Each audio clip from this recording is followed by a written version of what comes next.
13화 엔딩과 14화 예고에서 나온 이설이 준혁을 칼로 찌르는 장면은 안타깝게도 상상이었는데요. 모두의 바람은 그냥 시원하게 죽이는 것이 좋았을 텐데 말이죠. 14회에서의 윤재인은 폭주를 하는 듯 보이는데요. 준혁의 앞에서 준혁이 찝적대는 걸 폭로하는 이설과 난투극을 벌이는가 하면 미술관에서는 계속 서포트를 해주고 있습니다. 하지만 과거사와 사망한 줄 알고 있는 아이를 가지고 조롱을 해댔는데요. 이 정도면 이설을 장난감 정도로 여기고 있는 듯 보이죠.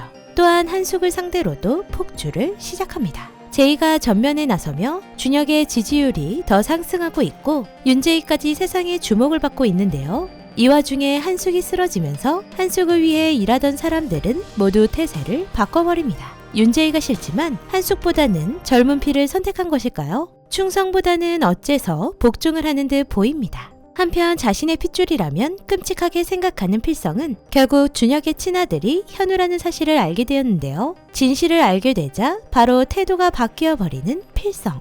끔찍히 싫어하던 며느리 윤재이에게 정치 자금까지 내주며 고개를 숙이고 들어가죠. 그건 아마도 현우의 친모가 누구인지 알고 있는 필성은 이설보다 제이가 자신의 핏줄인 현우를 잘 키울 수 있을 것이라 생각해서이지 않을까 싶은데요. 이설이 사과를 좋아하는 것을 알면서도 일부러 포도만 잔뜩 사가는 치사한 모습도 보였습니다. 그런데 딱히 뭐 하나 하는 것 없는 필성이 어떻게 80억이라는 큰 돈을 모을 수 있었던 걸까요? 아무리 생각해도 인생 업적 하나 없는 인물인지라 아주 더러운 돈이지 않을까 싶습니다. 그 돈이 결국 정치자금으로 쓰인다면 제이와 준혁의 발목을 잡는 건 또다시 필성이 되지 않을까 생각이 드네요. 그리고 이설은 주변에서 자신이 낳은 아이가 죽었다는 이야기만 전해 듣게 되고 죽은 흔적이라도 찾고 싶은지 아이를 찾기 시작하는데요. 그런 이설을 알게 된 서한숙은 결국 아이의 정체를 밝히게 됩니다. 한숙은 이설뿐 아니라 제이의 높은 콧대까지 눌러주기 위함인데요. 끝까지 까불어대는 제이를 한 방에 먹일 수 있는 건 사실 현우밖에 없죠. 진실을 알자마자 한숙의 뜻대로 제이의 세상은 무너져 내렸는데요. 이설을 맘대로 이용하려는 제이는 역으로 상황이 바뀌었습니다. 안 그래도 싫어하는 준혁의 곁에서 현우를 키울 수 없다는 것을 무기로 제이를 협박해 이혼시키려 할 것 같은데요. 그 과정에서 준혁이 현우가 자신의 친아들이자 그 친엄마가 이설이라는 걸 알게 된다면 안 그래도 쓰레기 같은 씨뿌리기 인간이 이설에 대해 어떻게 바뀌게 될까요? 하지만 이설이 자신의 아이를 낳았다는 것을 알고 자신에게 일부러 접근한 사실을 알게 된 준혁은 이미 한 차례 큰 상처를 줬는데요. 그렇게 찝적들 땐 언제고 그지 취급이나 하다니 뭐 하나 마음에 드는 구석이 하나도 없네요. 딱 자신의 아버지 필성과 비슷한 느낌입니다.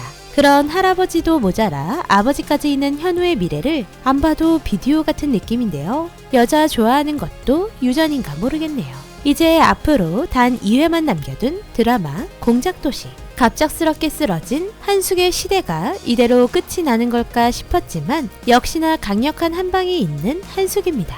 어떻게 그곳까지 올라갔는지 까맣게 잊고 있던 제이를 한 방에 바닥으로 추락시켜놨으니 이제 또다시 한숙의 치맛자락을 잡을 수밖에 없게 되었는데요. 그런 한숙이 오히려 준일의 아내 주연의 이혼 소송에는 그대로 다 맞춰줄 것 같습니다. 준혁을 대통령 만들기 위해 그간 투자한 돈과 시간들이 한순간 나락으로 떨어질 수 있는 상황인데요. 물론 준혁이 떨어지는 것엔 관심이 없지만 자신이 망신당하는 것은 참을 수 없겠죠. 또한 준일의 숨겨둔 비밀로 인해 주연에게 모두 맞춰줄 것 같은 한숙인데요. 혹시나 제이처럼 한숙의 손에 움켜쥐고 있는 주연의 비밀이 하나라도 있지 않다면요. 드라마 공작도시에서의 승리자는 제이가 될지 아니면 한숙이 될지 기대가 되는데요. 한숙이 된다면 제이는 결국 준혁의 대선에 실패를 하게 되고 모든 것을 잃고 쓸쓸히 성진가를 떠나야 하겠죠.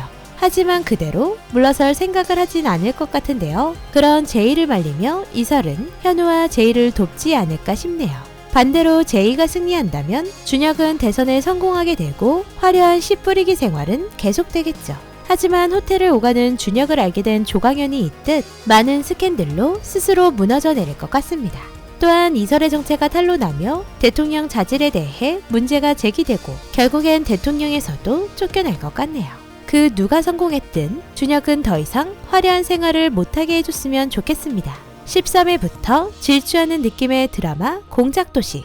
그동안 질질 끌며봤던 보람이 있었는데요. 다음 주에 제이는 자신의 세상인 현우와 어떻게 될지 기대하며 14회 리뷰 내피셜 마치도록 하겠습니다. 오늘도 재밌게 보셨다면 좋아요, 구독 부탁드립니다.